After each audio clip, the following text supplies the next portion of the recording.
Operation સિંદૂર બાદ સંરક્ષણ મંત્રી રાજનાથસિંહે શ્રીનગર એરબેઝ પહોંચીને વધાર્યો સેનાનો જુસ્સો. દુશ્મનોના ઠેકાણાને નિસ્ત નાબૂદ કરવા બદલ સેનાના શૌર્યને બિરદાવ્યું. કહ્યું, સેના પર સમગ્ર દેશને ગર્વ.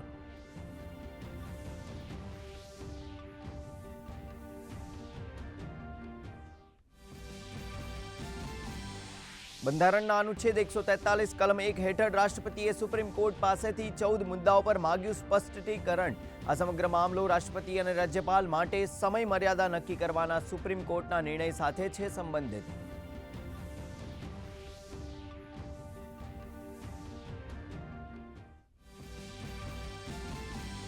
જમ્મુ કાશ્મીરના પુલવામાના ત્રાલ વિસ્તારમાં આતંકીઓ સાથેની અથડામણમાં સુરક્ષા દળોને મોટી સફળતા. અનેક આતંકવાદીઓ ઠાર.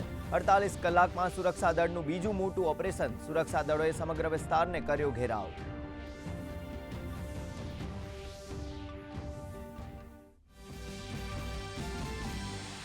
પહલગામ આતંકી હુમલામાં ટીઆરએફ અને લશ્કરનો હાથ. ભારતે યુએનની આતંકવાદ વિરોધી સમિતિમાં રજૂ કર્યા નક્કર પુરાવા. આતંકવાદને પોષનાર પાકિસ્તાનના બેવડા વલણની વિશ્વ સમક્ષ ફરી એકવાર ખોલી પોલ.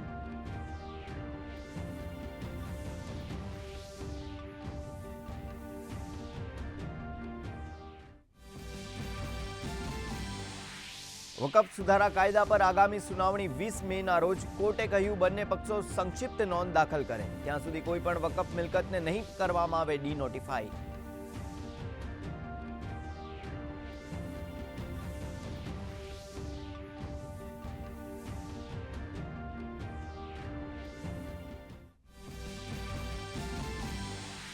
સૌરાષ્ટ્ર અને દક્ષિણ ગુજરાતમાં આજે પવન સાથે ભારે વરસાદની આગાહી. સાયક્લોનિક સર્ક્યુલેશન સક્રિય થતા આગામી 2 દિવસ વરસાદી માહોલ રહેશે યથાવત. તો કમોસમી વરસાદથી ભાવનગરમાં બાગાયતી અને ઉનાળુ પાકને નુકસાન. સર્વેની કામગીરી હાથ ધરાઈ.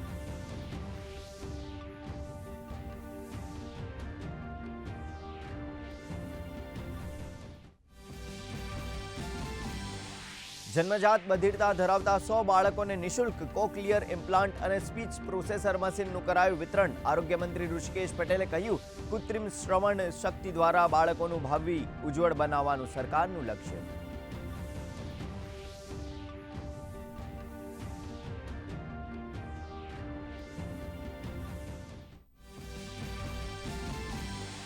અમદાવાદમાં સાબરમતી નદી સ્વચ્છતા અભિયાનની શરૂઆત. નદીમાંથી મોટા પ્રમાણમાં ધજા, પ્લાસ્ટિક સહિતની સામગ્રીઓ મળી આવી. મેયર પ્રતિભા જૈને કહ્યું, નદીને સ્વચ્છ રાખવી આપણી જવાબદારી.